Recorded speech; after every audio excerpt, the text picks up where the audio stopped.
दरम्यान आतापर्यंत कोणत्या लढती जाहीर झालेल्या आहेत त्यावर आपण एक नजर टाकूयात। लोकसभेच्या आतापर्यंत जाहीर झालेल्या लढती चंद्रपूरमधून सुधीर मुनगंटीवार भाजपकडून तर काँग्रेसकडून प्रतिभा धानोरकर,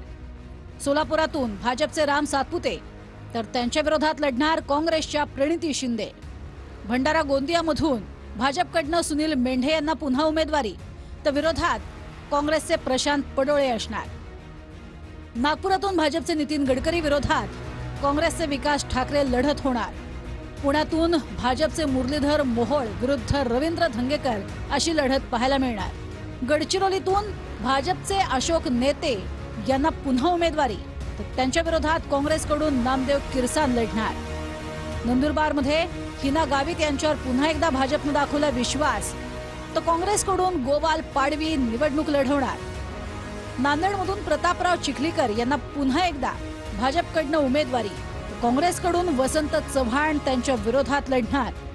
लातूरमधून सुधाकर शृंगारे हेच पुन्हा एकदा लढणार